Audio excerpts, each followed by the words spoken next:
April sunlight glinted across the Atlantic as ships carrying thousands of German prisoners rolled gently in the long, gray waves. For many of the men on board, soldiers hardened by years of struggle across deserts, mountains, and ruined cities, this crossing felt less like a voyage and more like a descent into the unknown. They had been told since their youth that capture by the enemy meant humiliation, starvation, perhaps even death in distant labor camps.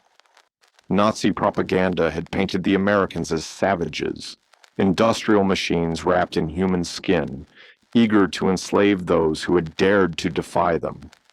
And so, as the prisoners stood shoulder to shoulder on the deck, their wrists loose, but their hearts tense, every creak of the ship seemed to echo that fear. When the Americans lined them up on the docks of North Africa or France, rifles slung casually across their shoulders, the captured soldiers braced themselves for cruelty. They expected the butt of a rifle, the lash of insult, the contempt of victors. Instead, what greeted them was a strange kind of indifference, methodical, calm, almost courteous. An American sergeant, dusty and sunburned, offered a cigarette to one of the prisoners. Another handed out canteens of water. There were even a few half-joking remarks, the kind soldiers make when they've seen too much to hate anymore. It didn't feel like the script they had rehearsed in their minds. That, in itself, was unsettling. "This must be a trick," someone whispered in German, eyes darting nervously. Surely the real cruelty was waiting somewhere down the line. But as days passed and the march continued, the pattern didn't change. They were guarded, yes, but not beaten. Watched, but not tormented. The transports themselves were an astonishment. Instead of the cattle cars used for Soviet prisoners, the Germans found themselves aboard proper trains or troop ships. There was order in everything the Americans did, efficient, quiet, almost mechanical. Meals were served on schedule, white bread, real coffee, pieces of meat still warm from the kitchen. Some prisoners refused to eat at first, convinced the food was poisoned or drugged. But hunger overcame pride, and soon disbelief turned to cautious gratitude. Many had grown up hearing of America as a land of excess and weakness, a place of skyscrapers and soft men, jazz music and the Hollywood dreams. Now, as they crossed the ocean toward it, they began to wonder what kind of nation could wage a war of such scale and still afford kindness to its enemies. Beneath the suspicion, a quieter thought took root. Perhaps they had never really understood the enemy at all. When the first glimpse of the American coastline came, a faint silver line that grew into a world of cranes, harbors, and infinite rows of warehouses, an uneasy silence fell over the decks. The horizon stretched wider than anything in Europe. The harbors groaned with ships, each larger than any vessel they had seen. Smoke rose from factories that never seemed to rest. Even the air seemed heavier with industry, as though the land itself was exhaling the power that had defeated them. They disembarked in stunned quiet. The American guards herded them efficiently, but not cruelly. The smell of gasoline and hot metal filled the air as convoys of olive-drab trucks waited along the piers. Through the dusty windows, the prisoners saw a nation in motion. Broad highways, billboards, small towns, where children waved as convoys passed. At first, the prisoners thought it staged for their benefit, a piece of theater meant to humiliate them with American abundance. But the scenes repeated across every mile. Gas stations, diners, families in Sunday clothes. Life here was not only untouched by war, it was thriving. To men who had fought for scraps of fuel and food in the collapsing Reich, the contrast was almost painful. How could such plenty exist in a world they had been told was collapsing under decadence? For the first time, some began to grasp the true scale of the industrial giant they had fought against. When they finally arrived at the camps, they expected the illusion to end. They braced for the cruelty they believed must surely come. Yet what awaited them was order. Clean barracks, rows of cots, mess halls, medical stations. Behind the barbed wire, life followed a routine. It wasn't freedom, but neither was it the nightmare they had imagined. The first nights were restless. Men lay awake, waiting for shouts or blows that never came. The smell of cooked food drifted through the camp at dawn. Thick coffee, bread, meat sizzling in pans. When breakfast was served, it was almost unthinkable. Not watery soup or moldy crusts, but full meals, eggs, potatoes, beans. A few prisoners refused to touch it, still certain some trick lay beneath the surface. But when no one fell ill, the fear softened. The rumor spread through whispers. They feed us better than our own army.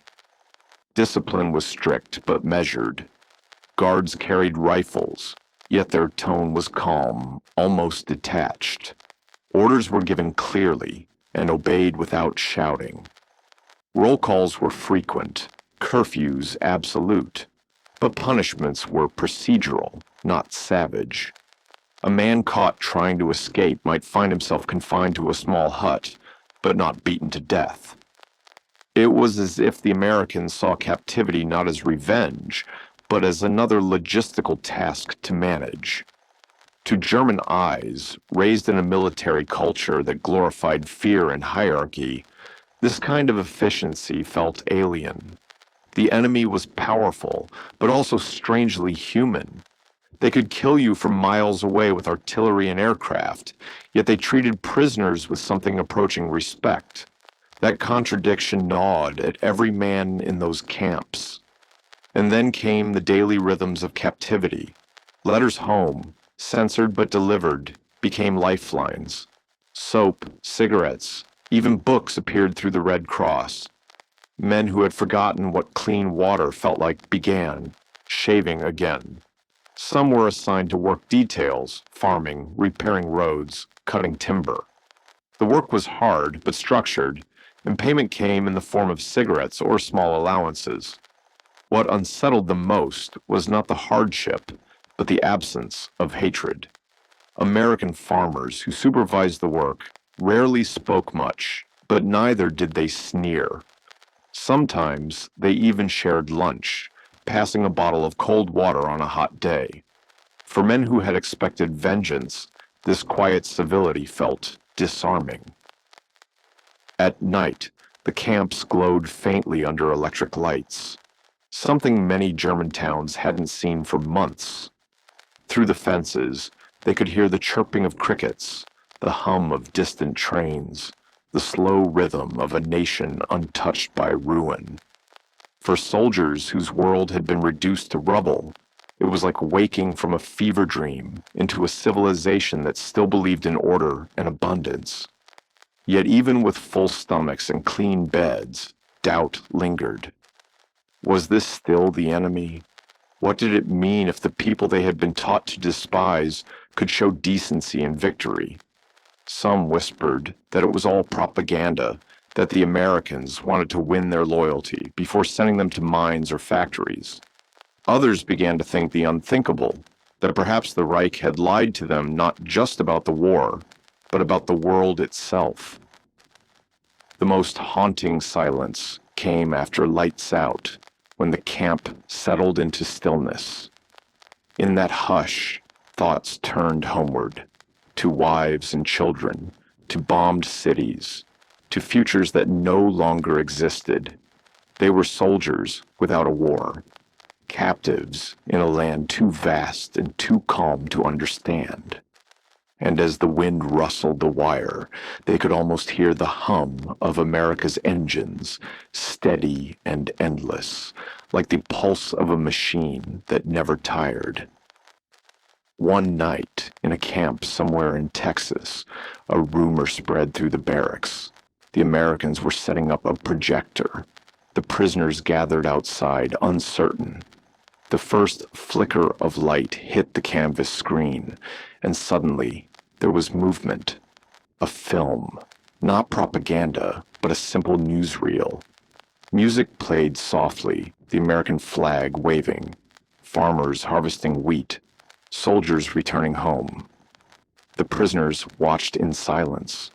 For years, they had imagined America as something monstrous, a faceless enemy powered by greed. What they saw instead was a country of motion, abundance, and impossible energy.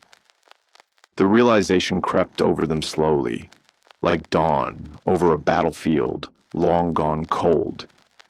They hadn't just lost the war. They had lost their understanding of what victory even meant.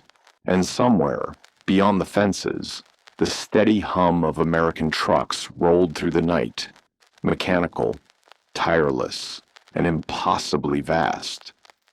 Sometimes, in the stillness between roll call and the fading light of evening, the prisoners would see American women walk past the fences, their arms full of pies, loaves of warm bread, sometimes just a small basket of fruit.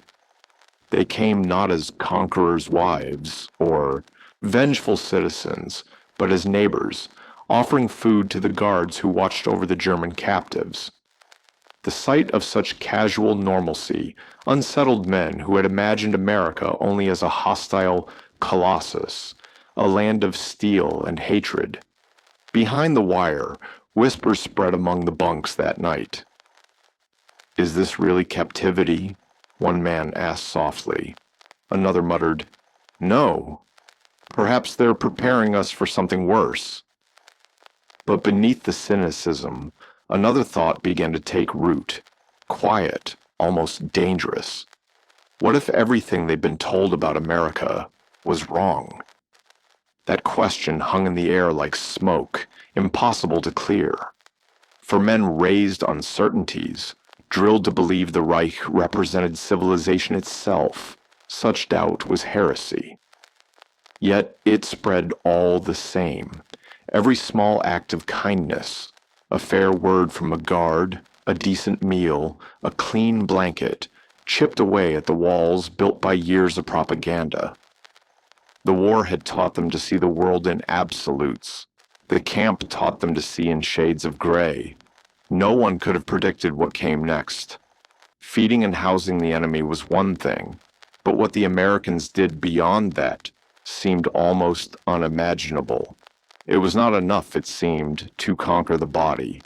They wanted to reach the mind, and they would do so in a way no one in the camp could have foreseen, not with interrogation or indoctrination, but with light. Life in the camps settled into rhythms that felt at once comforting and disorienting. Dawn began with the sharp call of a whistle, boots scuffing across gravel for roll call. Meals followed, abundant and regular, their warmth still startling to men who remembered the thin rations of the front. Then came work details, teams sent to nearby farms, factories, or construction sites. Under the wide American sky, the labor almost felt unreal. Hauling hay under the heat of the sun or fixing fences in the gentle wind, the men sometimes forgot they were prisoners. The guards watched, but rarely barked. There was order, but not oppression.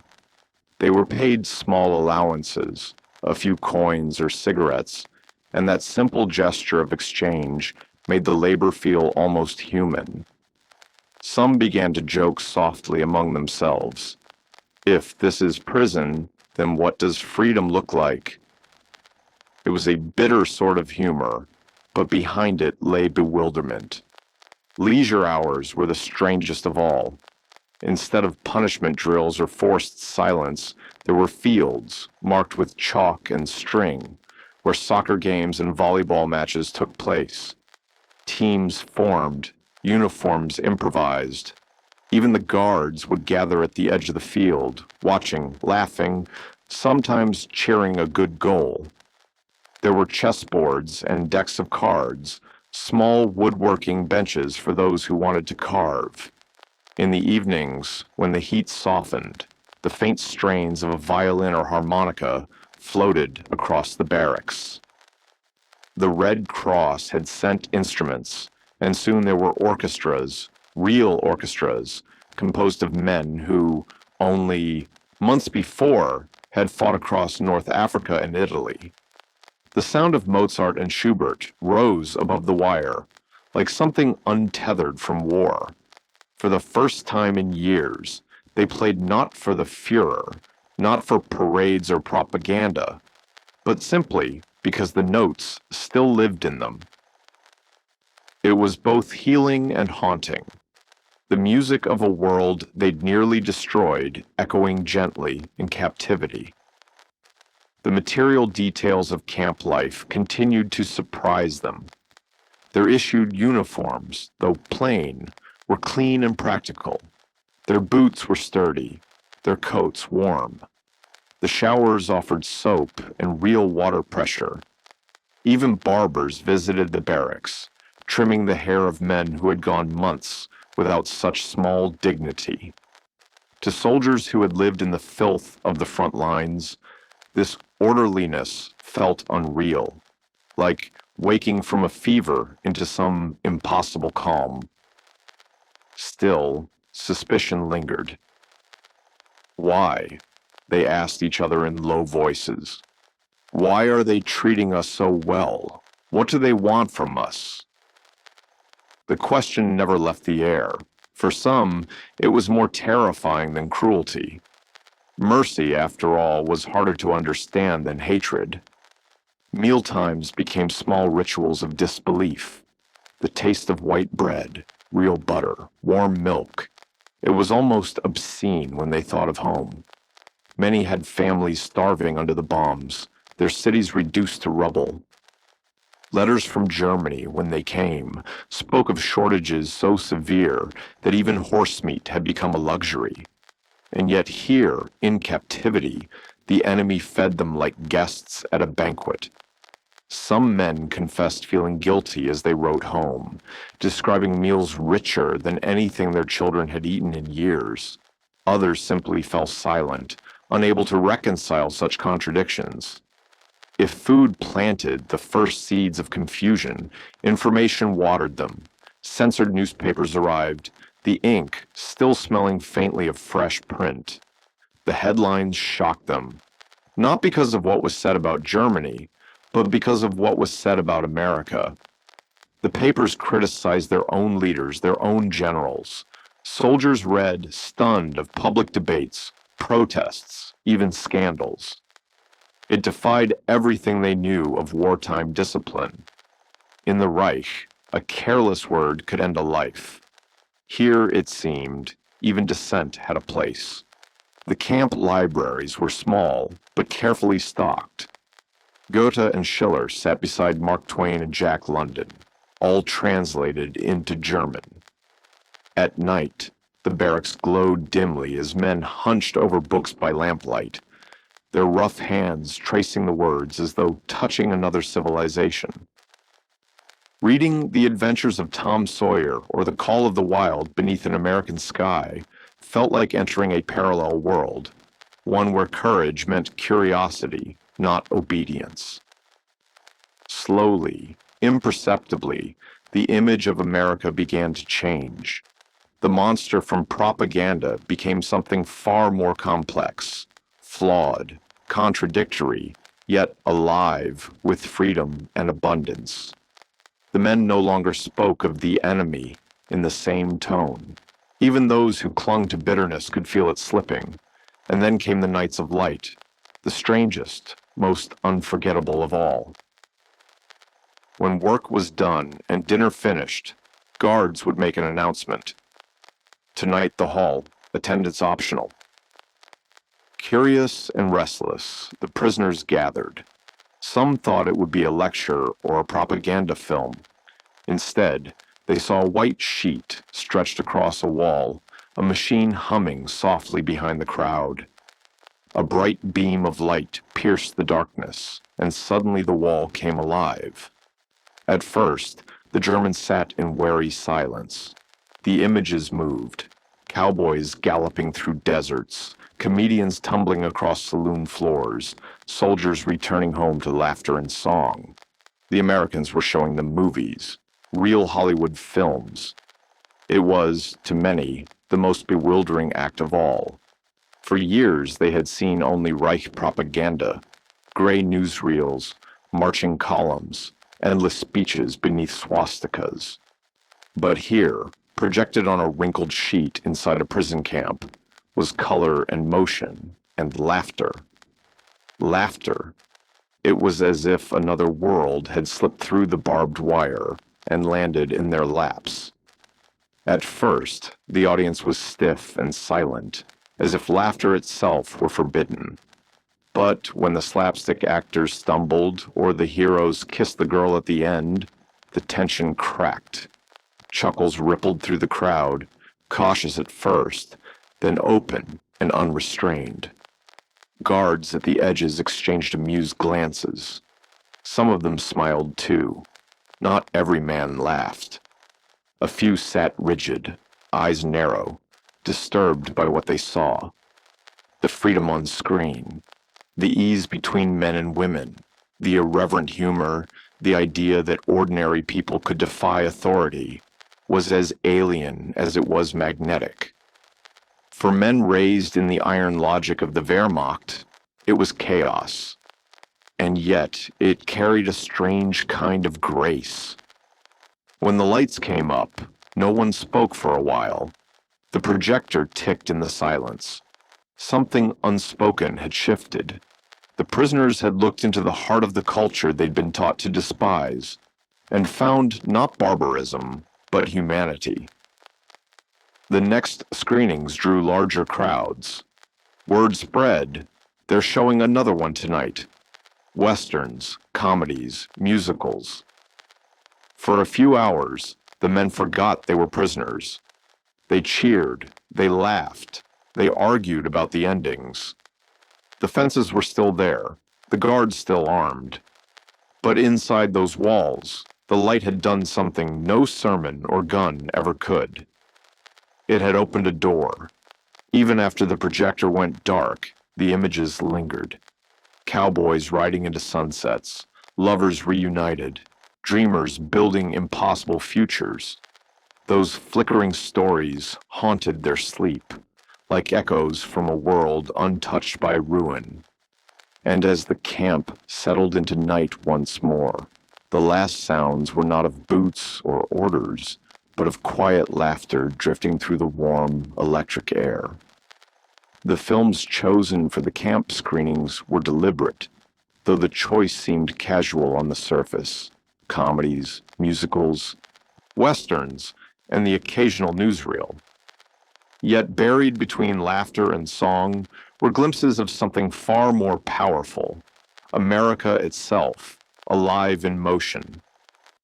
The prisoners saw endless factories blazing with light, assembly lines rolling out tanks by the hundreds, fleets of ships crowding the docks, and soldiers marching with a quiet, confident rhythm.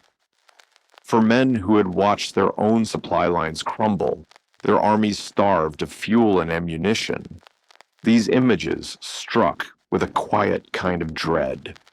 The abundance felt unreal. Rivers of machines poured from factories that never seemed to sleep. Workers smiled, fed, healthy, an entire nation at war, yet seemingly untouched by scarcity. It wasn't just impressive, it was humiliating.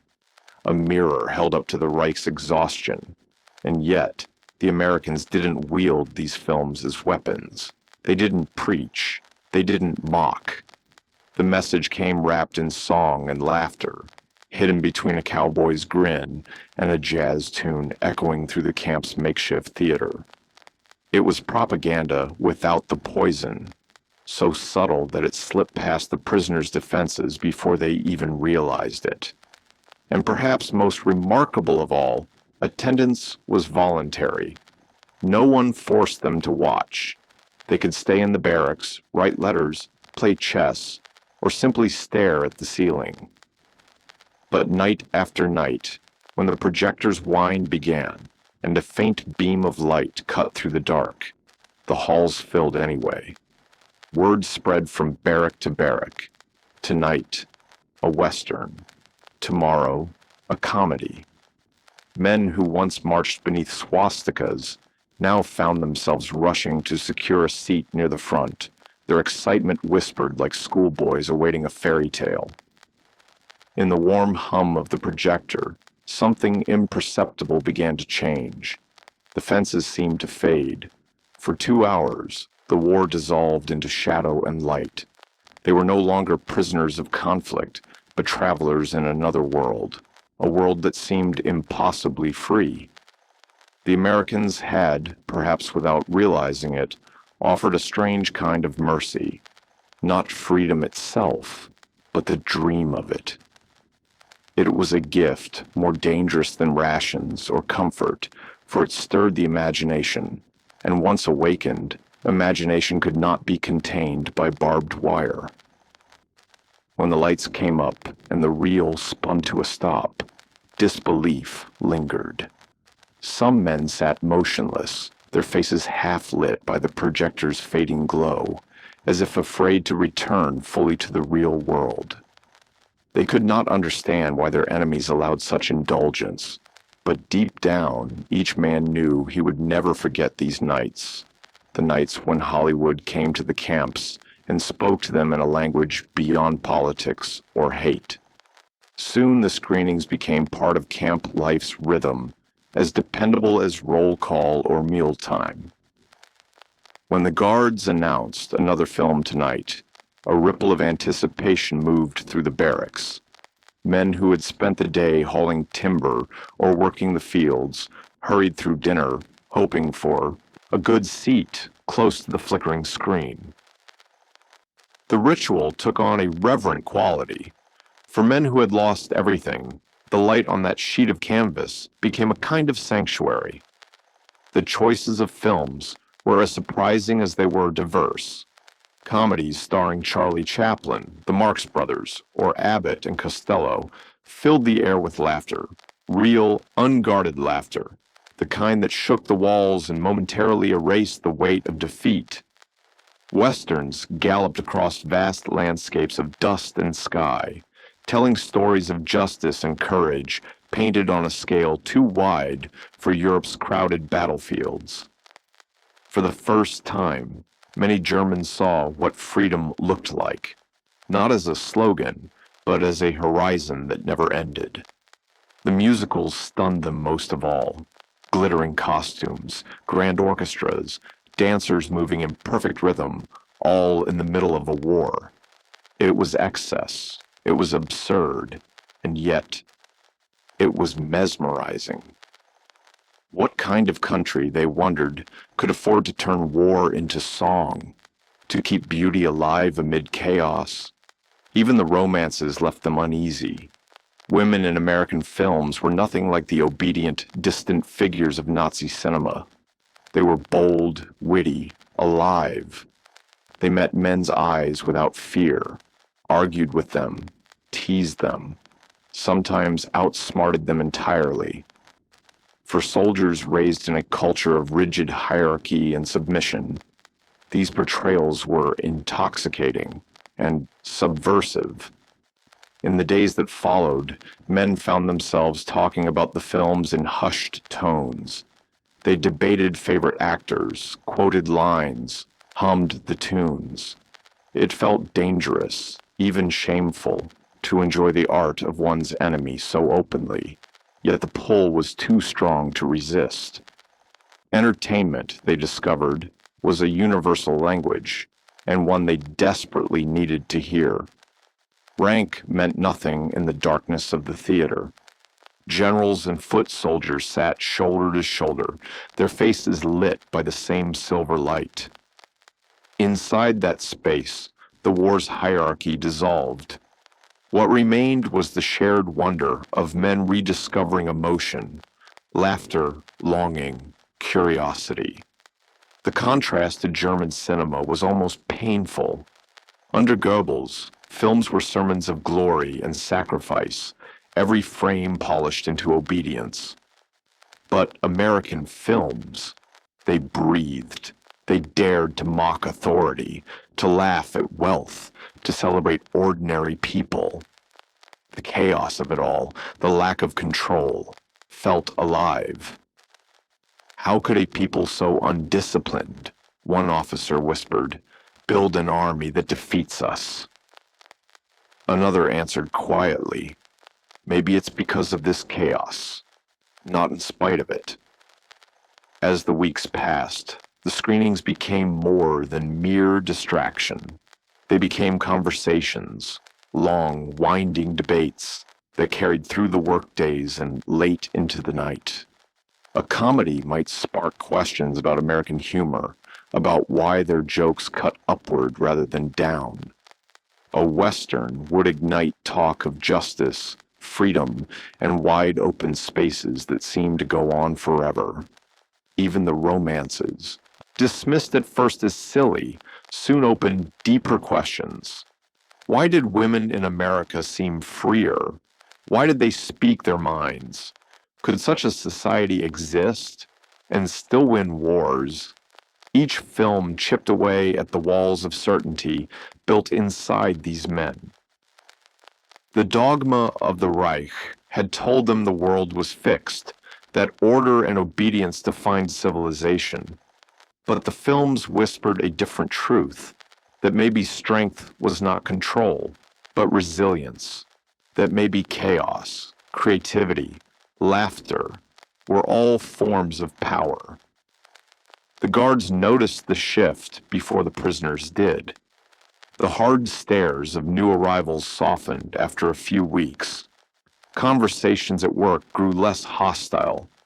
Men who had once muttered of final victory now avoided the phrase entirely. Even those who refused to admit it could feel the change. They were no longer dreaming of returning to triumph, but of simply living in a world where laughter and color still existed. The imagery that haunted the most wasn't military, it was domestic. Grocery stores overflowing with food, families in theaters, streets alive with neon signs and music. For men who knew their homeland lay in ruins, these visions were unbearable and irresistible all at once. Even officers, trained to resist enemy propaganda, found themselves losing ground. After one particularly lavish musical, a soldier was overheard whispering, "If this is propaganda, then it's the most beautiful I've ever seen." Another replied, "Maybe it's not propaganda at all. Maybe it's just how they live." That was the dangerous part. The Americans hadn't forced their worldview upon anyone. They had simply shown it, raw, unfiltered, human.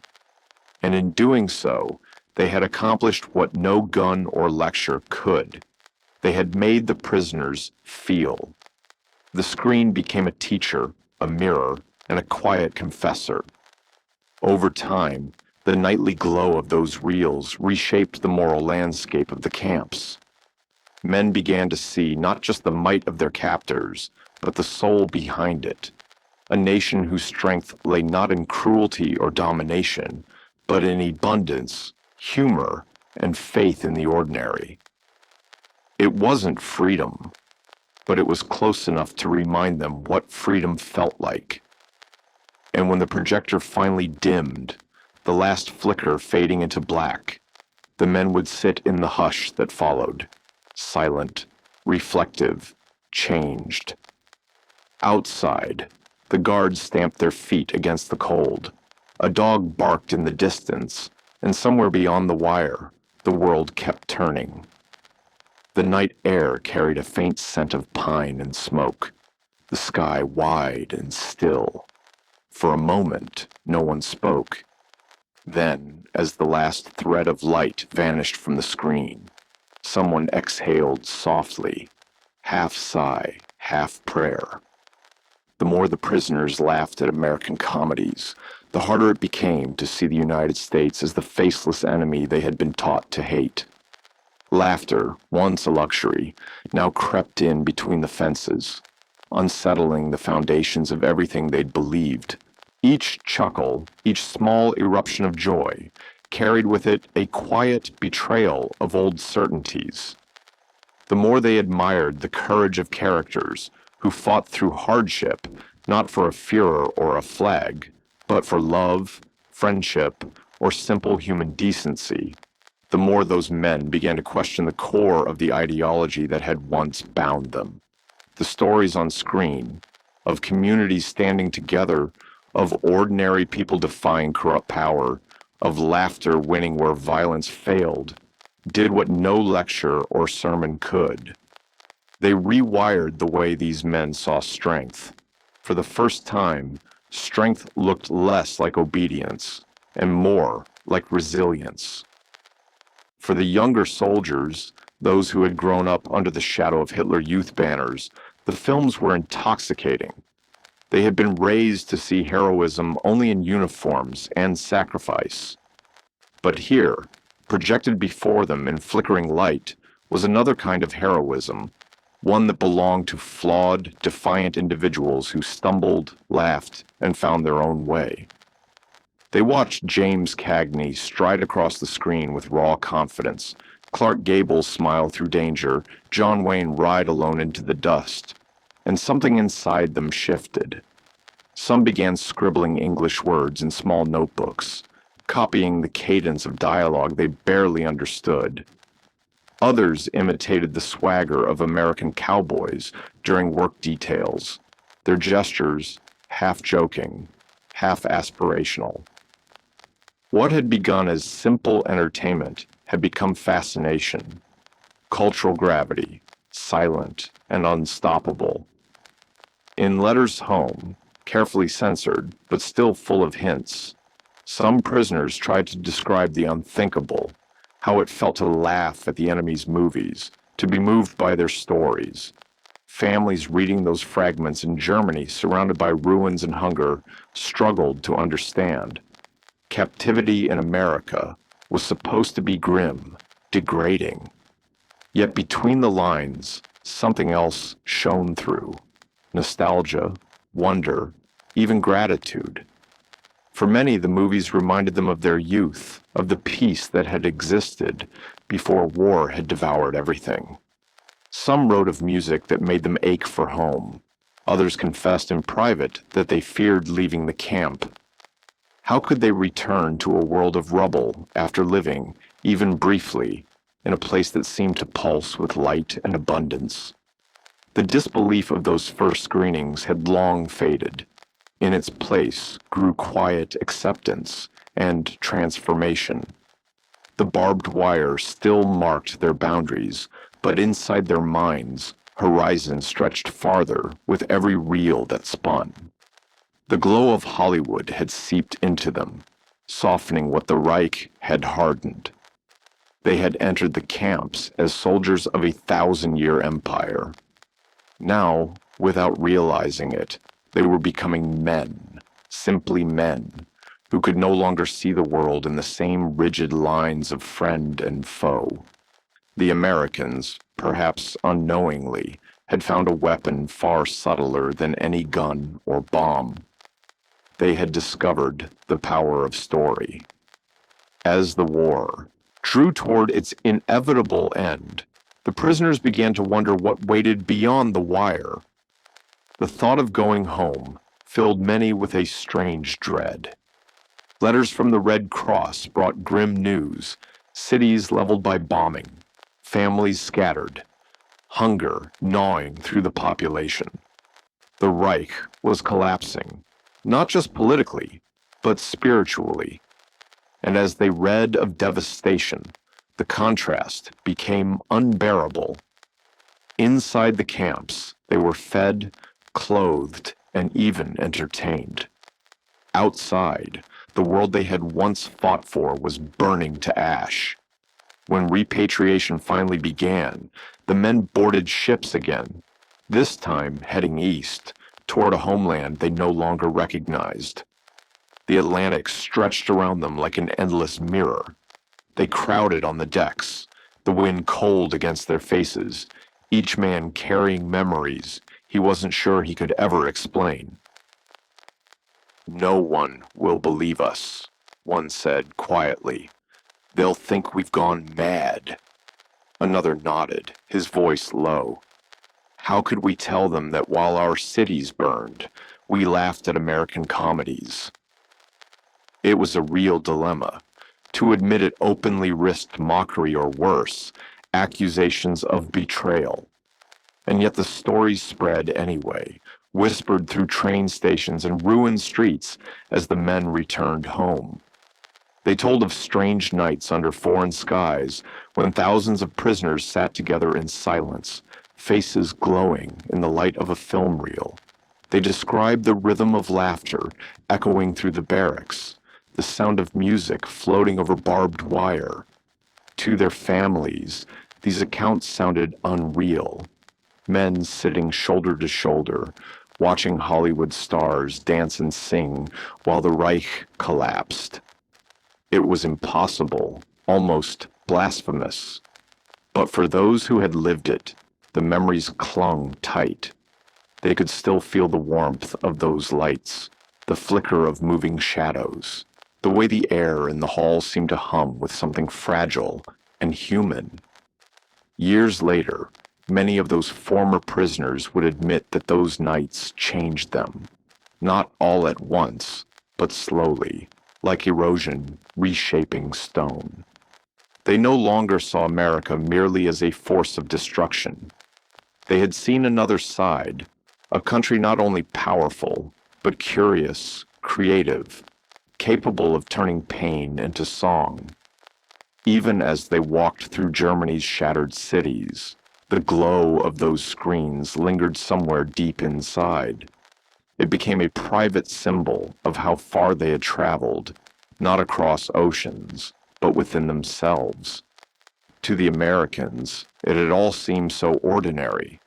Guards set up the projectors, spliced the film reels, dimmed the lights. Just another evening's duty. They had no idea that for the men on the other side of the wire, it was something extraordinary. Those screenings were not mere distraction. They were revelation. The prisoners realized that the United States was not just a superpower of machines, but of imagination. Its strength came not only from its factories, but from its capacity to dream and to share those dreams, even with its enemies. When interviewed decades later, the veterans' voices softened when they spoke of the movie nights. They rarely mentioned the discipline or the labor. What stayed with them was the light, the way it fell across faces, the hush before the film began, the laughter that followed. For them, those hours had been more than escape. They had been a reprieve from war's weight, a glimpse of a world built on something other than hate. Over time, that quiet experience became one of the strangest legacies of the war. For those who had lived it, the memory of sitting shoulder to shoulder with comrades, watching American films under the watchful eyes of guards, was etched as deeply as any battlefield. It was a paradox they carried for the rest of their lives. They had been enemies of America, yet it was America that had given them back a piece of their humanity. Historians interviewing them years later found that the subject of the movies kept resurfacing, almost shyly. Some laughed as they recalled memorizing lines from comedies or falling in love with actresses they had never expected to see. Others spoke quietly, almost reverently, about how those films had been their first glimpse of another kind of world, a world that breathed freedom instead of control, imagination instead of ideology. They remembered the warmth in the stories, the humor, the tenderness. It was the opposite of everything they had been taught to believe about the enemy. And somehow, those memories rippled outward. When peace returned and Germany began to rebuild, fragments of those stories came with them. Former prisoners became unlikely messengers. Over beer tables and in family kitchens, they told their children and friends about the strange kindness of their captors, the good food, the soccer matches, the laughter, the light. They spoke of the films, of course, the musicals, the romances, the comedies. They spoke of how, for 2 fleeting hours, they had felt something they didn't have a word for yet: hope. For younger Germans, those stories became sparks in the darkness. They listened with wide eyes as veterans described America not as a monster, but as a mystery, powerful, flawed, but alive. In the years of Reconstruction, that curiosity would grow into fascination. The Marshall Plan rebuilt factories and cities, but stories like these rebuilt imaginations. Some veterans would later confess that their openness to democracy, to new ideas, even to friendship with the West, had begun not in classrooms or treaties, but in those makeshift theaters under American guard. No film alone could change a worldview, but together they had chipped away at fear and replaced it with understanding. The Americans had never meant for it to be so. They were simply showing movies, but in doing so, they achieved what the war itself could not: a quiet reconciliation, born from light and shadow. And long after the camps were empty, after the projectors went silent and the screens were folded away, the memory remained, a flicker of film in the dark, a brief shimmer of laughter, a reminder that sometimes the smallest gestures, a reel of film, a night of shared humanity, can reach farther than any weapon ever will. Somewhere in the stillness of a post-war evening, a man who once sat behind barbed wire might close his eyes and see it all again: the light, the faces, the impossible, beautiful sound of laughter echoing through the night. Yet disbelief never fully faded. Even decades later, when the war was nothing more than sepia and old photographs and medals lay tarnished in drawers, the former prisoners would still shake their heads in wonder when the topic arose. They'd smile, softly, a little wistfully, and say, "We were the enemy, and they let us watch movies." Those words always carried the same quiet astonishment, as if, even after all the years, they still couldn't quite make sense of it. It had been an act so simple, so ordinary to the Americans, yet to the Germans, it symbolized something profound: a nation so secure in its power that it could afford kindness. To allow your captives laughter, warmth, even beauty, that, they would say, was the mark of a country unafraid of its own strength. To those men, it became more than a memory. It was a sign of America's overwhelming confidence and abundance, a land that could feed its prisoners, clothe them well, and still give them music and cinema while fighting the largest war in history. But beneath that surface of comfort and privilege, they sensed something else, something that ran deeper than policy or propaganda. The Americans, perhaps unknowingly, had wielded imagination as a weapon every bit as potent as their tanks and bombers. The screens that flickered in those camps had done what no military campaign could achieve. They reached inside the minds of men who had been raised to despise, and they quietly rewrote the narrative of the enemy. Years later, when they spoke of it, the veterans would describe that realization not with bitterness, but with a kind of awe. To them, those nights had been small miracles. They had entered captivity expecting humiliation, expecting to see cruelty mirrored back at them. Instead, they were shown humanity, messy, creative, full of contradictions. And in that unexpected reflection, they found something unfamiliar but deeply moving. The legacy of those screenings lingered, not only in the memories of those who sat under the hum of the projectors, but in the quiet bridge they helped build between two worlds once divided by war. It was invisible, fragile at first, but enduring. The men who had once marched for Hitler, who had believed themselves the chosen defenders of civilization, returned home carrying a story that no one had prepared them to tell. It was a secret not of strategy or battle, but of laughter echoing in prison halls, of melodies drifting through the night, of moments when even enemies could sit side by side and share in the same small wonder of being human.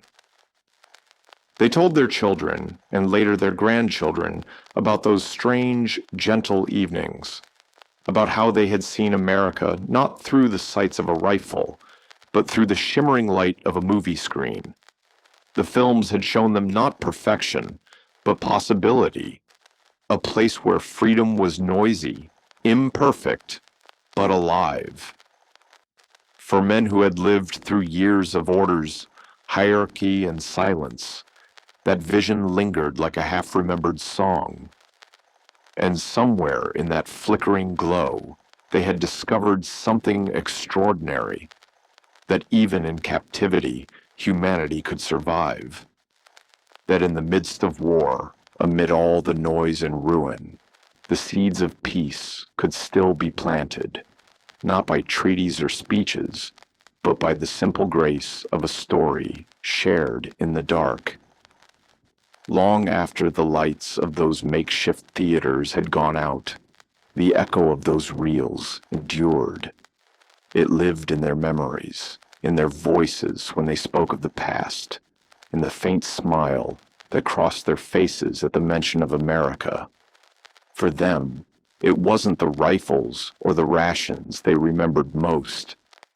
It was the light, the quiet hum of the projector, the glow on the wall, and the impossible, unforgettable truth that even behind barbed wire, the heart could still find a way to dream.